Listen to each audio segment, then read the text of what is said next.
Good morning, good evening, namaste, hola, bonjour, keremade, terve, and marapan. This is Namya Joshi, your host for the day. Welcome to episode 77 of the podcast Each One Teach 10, an amazing world of STEM, an inspiring venture where we'll be discussing that STEM is a part of every day for every kid. We all will learn together how to build a STEM culture.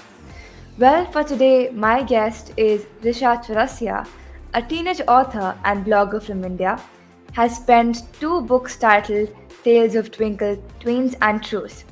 Additionally, she manages a financial literacy blog on Instagram known as Straight From My Pen.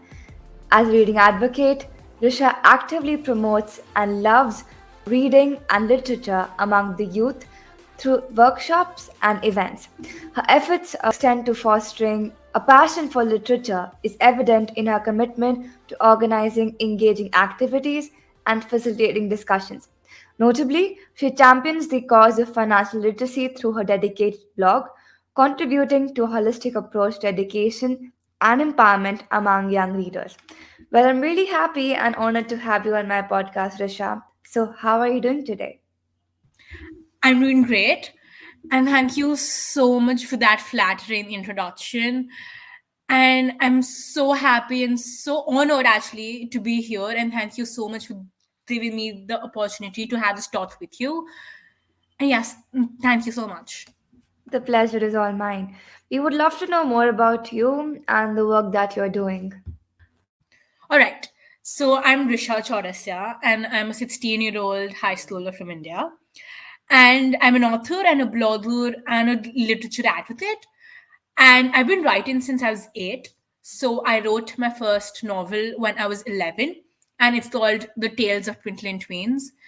And it's a novel about teenage life and about school life, honestly. And then I wrote my second novel at 13. That's called Truth, and that's a story of self-discovery, love, friendship, and it's more of about the light at the end of the tunnel. So that's like my first fiction work. And additionally, as mentioned, I run a financial blog on Instagram. That's all straight from my pen. I've been doing that for about 2.5 years now. And I also work towards encouraging reading among the youth via workshops, panels, podcasts such as this. And yes, I'm a business student, and I aspire for a career in finance later on. Yes. That's absolutely amazing. And I really like the idea of writing books, that has the content which people relate to. And that's what actually, attracts a lot of audience to the type of books that you write. And of course, the financial literacy you've been dedicated to through your blogs is absolutely amazing as well. So I want to ask you that can you tell us what inspired you to become a teen author and blogger? Like you mentioned that you've written two books, so there must have been a spark of inspiration that actually, inspired you to create that. So enlighten us about that. All right. So, yes, there definitely was a spark. And I always loved reading. So, I was pretty much a very, very avid reader as a child. And it was this love for reading that eventually also got me into writing. And also, my grandmother has played a key role in my interest in stories and fiction. So, I still remembered as a child, I used to sleep next to her. So, she used to narrate these stories to me about mythology, about gods, about like Indian legends and fables and stuff. And this love for stories and fiction combined with my own love for reading is what got me into writing in the first place. And I still distinctly remember as a child, whenever I used to read, I always thought to myself, if this author can write, why can't I? So it was like this long standing dream of me to one day have my name on a published piece of work that belonged to me. And also, an interesting part about writing that I absolutely adore is the fact that writing transcends you. So even when I'm gone, the things that I've written and created will last a lifetime beyond me.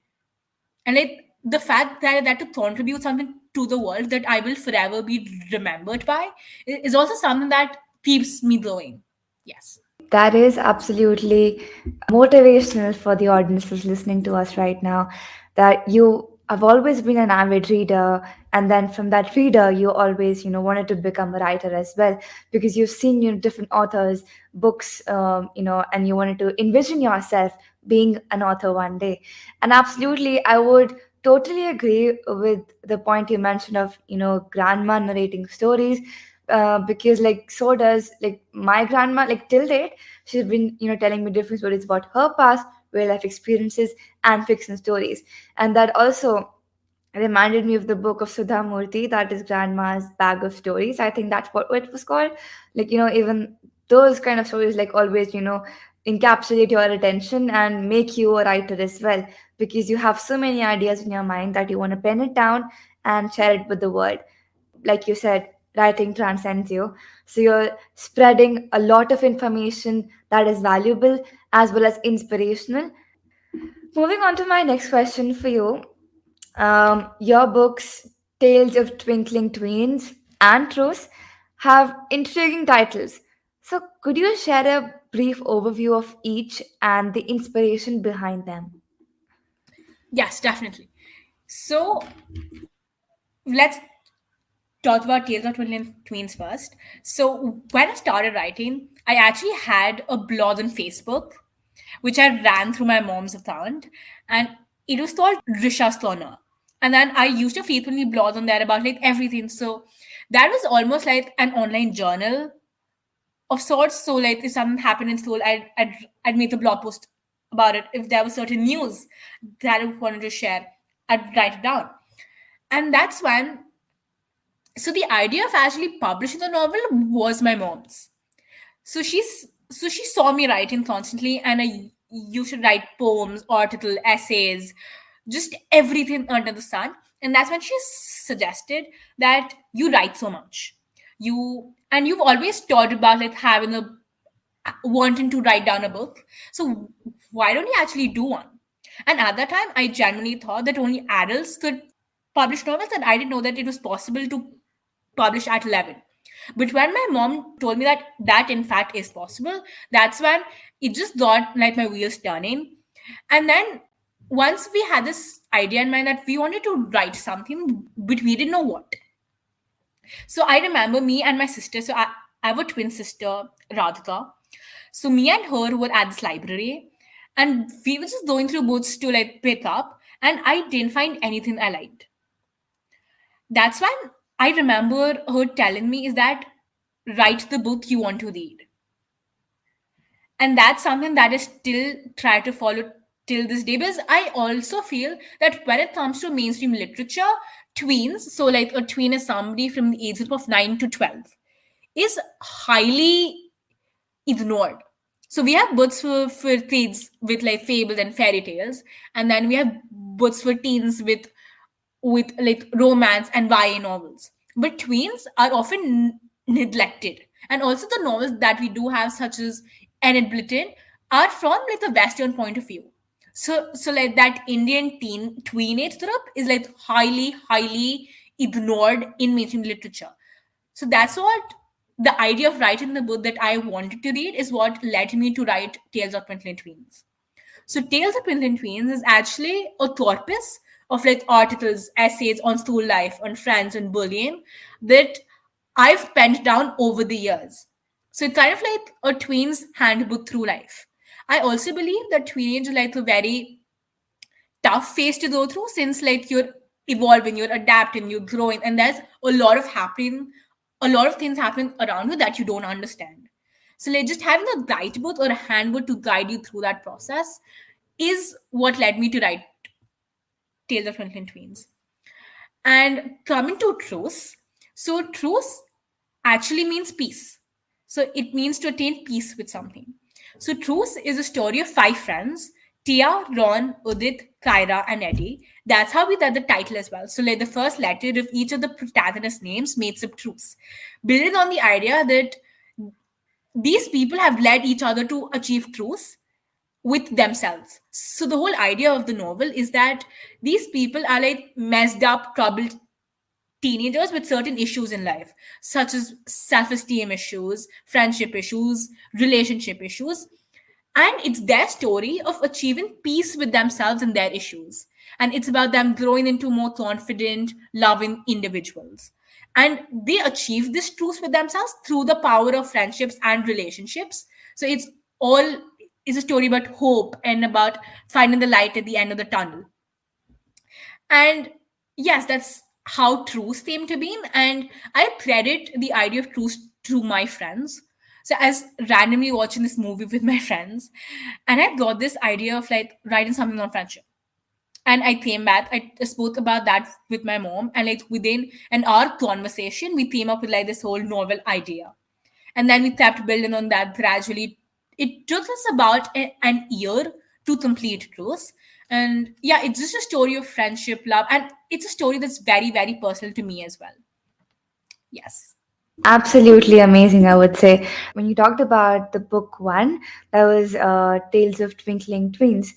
You mentioned about, first having an online journal where you used to post blog posts about different news and all, and then your mom encouraged you to write a novel, and you were having, a confusion about at the age of 11, could I publish a book?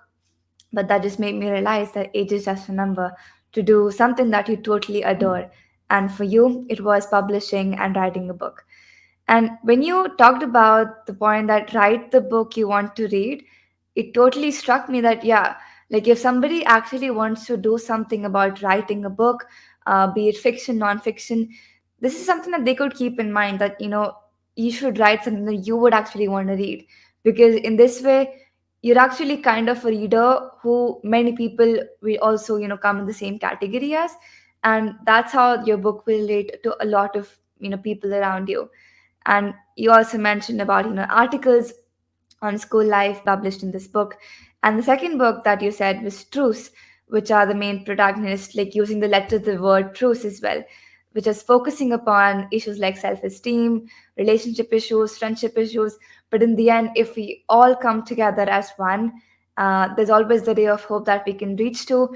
And with friendship and with love, we're able to overcome the problems that we are facing. So, absolutely amazing listening to you, the books that you've written. And I'm sure the audience listening to us right now can, of course, go and check it out. So, moving on to our next question for you, Arisha, is as a reading advocate, you conduct workshops and events to encourage a love for reading. What strategies do you find most effective in sparking interest in literature among young people? All right, this is actually quite a nuanced question, if I may, because writing and reading, especially, are things that are very subjective to each one of us.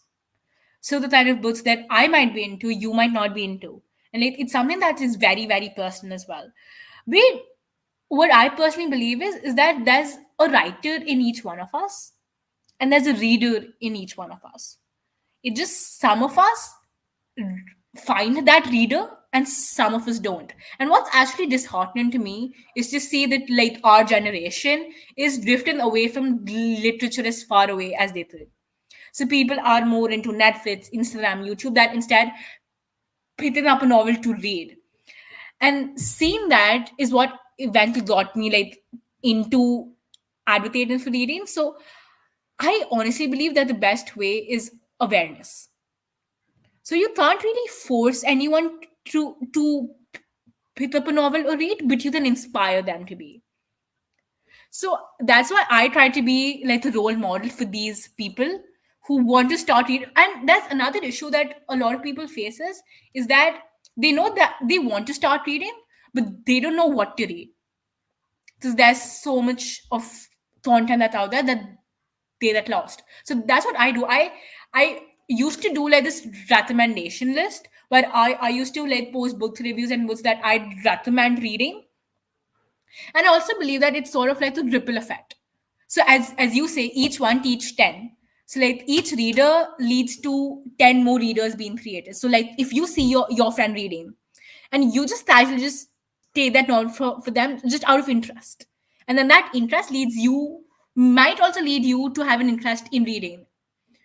So it's just about creating role models and creating like some sort of like ambassadors among, and like just trying to reach out to as many children as you could, to create like one reader that then creates 10 more readers, a- and then also give them the resources to do that. I also believe that literature is not just about like physical copies. Even if you go through audiobooks or through Kindle, that's reading too. And like reading doesn't mean that you finish like an entire novel in one day. Even if each one of us reads like 5 pages each day of any novel, of any newspaper, of or any article, they also are a reader. So even if you just read through an Instagram post, a knowledgeable Instagram post, you are a reader. But it just you have to kind of just get going, if that made sense. Of course, that did make a lot of sense. And that was really magnificent that you talked about different aspects, like to spark interest in literature among young people. We could employ diverse genres and themes to cater to various tastes of those readers. Like, I really loved the idea of what you said that there is a reader and writer in each one of us. Some may identify the reader and some may identify the writer. But of course, like if it depends again, like you had talked about reading and being subjective, that some of the genres that you may like, I may not like. But some of them don't have, the idea of what to actually choose because they're different genres.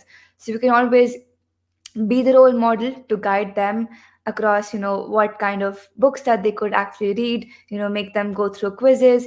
And again, like I really love the ripple effect that you talked about, that, we could be the one person, who is actually empowering other people to read, and then, of course, share their thoughts about what they read in the book.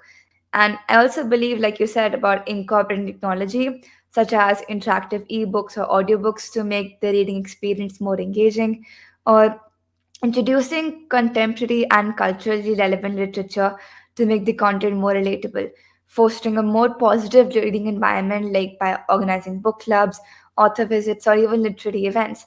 And of course, like podcasts or videos to discuss and analyze what the literature that they've read, with each other. And of course, I think when people are able to connect with each other in this way, then the highlight would be they'll actually understand the benefits of reading, such as, critical thinking, problem solving, actually being able to focus upon the real world perspective. And like it's said in the phrase itself, readers are leaders. So absolutely, thank you so much for sharing those strategies with us. All right, I have a fun question to ask you. So, who's been your favorite author? I mean, I think it might sound very narcissistic if I say me, but like I am a favorite author. But like apart from that, I'd say John Green and Sudhamurti, because like as you mentioned, Grandma's Tale of Stories, that was actually my number one read for like the longest time. And Annette Blyton is of course like every reader I feel go through an Annette Blyton phase and a Geronimo Stilton phase. Each Of one of us course. have gone through those. So those, and yes, John Green as one author has been somebody who greatly impacted me because he's also very philosophical. So his novels actually get you thinking about who you are. And like I've tried to incorporate those themes through truths as well. So yeah, John Green, Sudha Murthy, Anna Britton, and of course me. Yeah. Thank you so much. And like you talked about the Geronimo Stilton and Enid Blyton phase. I remember like when I used to be around sixth, seventh grade, I had this phase of Tom Gates, of Diary of a Wimpy Kid, Thea Stilton, Geronimo Stilton, and of course Harry Potter. So like when you're just hooked up to certain authors, you just won't leave until you finish all of those books of those authors. And of course, I would love to check out your books as well and read them. So yeah, you've got another reader for you, and of course the Thank you audience so much. watching and listening to us right now. Yes, thank you so much. You're very welcome. So you've been a writer, so I want to know, like, every writer has a unique process. What does your writing process look like? Are you a planner or more of a spontaneous writer, like you're just sitting on a study table or on a writing table, and whatever thoughts are coming in, you keep on penning them down and then make a proper story out of it? So what is it like? All right. So I'd like to say that I'm a planner, but then that would be, I try to be a planner. I try to have like this whole writing schedule in mind and reach like my writing targets for every week. But then the reality is I don't. I writing to me is like it's a very weird process, if I may. So one thing that I just do not write without is music. So generally, what I do is I just put my AirPods in, max out the volume, play like these songs that I really like, and then just sit down with a pen and a paper and write. So I also journal every day, and then I'd like to count that as writing as well. But like, so my writing process for like normal like random shower thoughts is different, and then my writing process for actually like novel writing is very different. I'm extremely serious when it comes to like novel writing, and I generally write at night because I personally believe that you write better or you're more creative on a tired mind. So I generally write before I sleep, and like so the whole process of novel writing starts off with an idea. And like the best part about ideas is that they can come to you anytime, anywhere. So once I have like this idea in mind, and then I go and have a conversation about it with my mother. So like my mother is like my number one critique, and she's shot down like hundreds of ideas up till now. And if an idea is able to like go through her approval, that's when I started plot outlining, if I may. Then we start off with like something called character sketches, and that's when I try to like imagine the characters that I want, the setting I want. And then I also do this thing. So on Pinterest, if you just write down writing prompts and dialogue prompts, there's a whole list that comes up. So then I go through these writing prompts, and then I do have like my own little diary of like thoughts or like writing stuff that I like. So I just go through them, and that's how then I start. And then my wheels keep on turning the entire time. Once I have this idea in mind of a novel, I'm constantly thinking about it throughout. So even when I will be in class, I'll keep looking for instances that I can include in my novel, or like just like drama I could include. So like then I come down home and I journal at that time too. So anything interesting that caught my attention that particular day, I write that down, and then I try to incorporate that into the plot. Then gradually this I thought rash writing. So I just created like these rashes or little pockets of writing that then eventually turn out into scenes and plot twists. And I generally write by having the ending in mind. So I generally backtrack it. So once you have the ending in mind, once you know where you have to reach, you will eventually find a way to reach there. So then I backtrack it from the ending onto the first chapter. And then once I'm done writing, I just let that whole manuscript be for about 2 weeks. And then 2 weeks later, I just come to it with like the whole perspective. And then I edit mercilessly. I believe that you're not a good writer unless you're like a brutal editor. And then once I'm done editing, I then leave it for another week. And then a week later is when I make all the final edits. I do the grammar check, the spell check, and then that writing, that manuscript goes on to my family to read.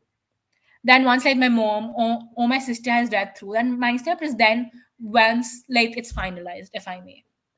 So that's, I know it's very chaotic and a lot to intake, but that's what the normal process is like.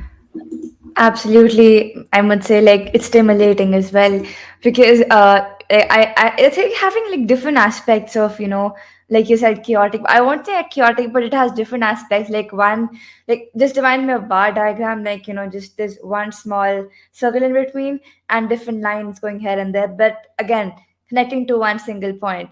Like you mentioned about writing with listening to music with your pen and paper and writing your thoughts down, or when it's novel writing you're more serious. And this is a new thing I really learned, like night time writing, because you're more creative on a tired mind. And like you can get ideas anytime anywhere. You're just gathering in more information, and that actually helps you to build up this plot for your story. And like you frame that as rash writing. And I really found that creative as well too, already make the backstory, like the ending is always there in the mind, and then you certainly find a way to reach there, be it a longer process, shorter process. But when you know what you have, what is your goal, you'll be able to reach there. And again, editing properly, brutally, like you said, is very important so that you can get the best result. And of course, your family approval or from anybody, elder, then everything's done and the book is ready. Of course. Thank you so much for sharing that, Risha. Thank Okay. you. And I'd just like to add that, Yep. as you mentioned, you can't be a writer unless you're a reader. So I personally believe that you have to first read 10 pages to be able to write like a half decent one page. So it's like you have to read 100 novels before you write your first one. So, yes, just that. Thank you so much for sharing that. So, I'd like to ask you that are there any upcoming projects or future plans you can give us a sneak peek into, or any books or exciting developments on your blog? All right. Yes, there are. But like, currently an 11th grader, and I'll be in the 12th grade before I know it. And that's like the most integral school year that there is. So I'm trying to write, to be honest. There have been times when I've gone weeks without writing. But like, I am working on like my third novel. So my third novel this time it's going to be entirely like Indian audience based. So I'm writing it in Hindi and English mixed. So it's like this traditional Indian high school drama, and it's called Tamasha. So tamasha means drama in Hindi. So it's I personally believe so like my high school experience has been crazy. I've gone through a lot of drama, a lot of like friendship breakups, a lot of drama as a whole. And I just like to encapsulate that in like one piece of novel that it sums up, I believe, every Indian high schooler's journey. So I do have the manuscript ready up till like some stand, but then again, I've I've been struggling to find the time to like actually get down and finish it off. But like that is a novel that you could expect to come about an year or so. I don't know yet. And with my blog, I am so like my blog is going through like this transition phase. So I'm trying to make it more interactive. So I'm planning to do like this whole founder series where I talk to a lot of teen founders, a lot of teen creatives, much like myself. And yeah, it's just I have a lot of plans in mind, but like just finding the time and the energy to execute them has been quite a struggle. Yes. Of course, I'm sure you'll get the time soon.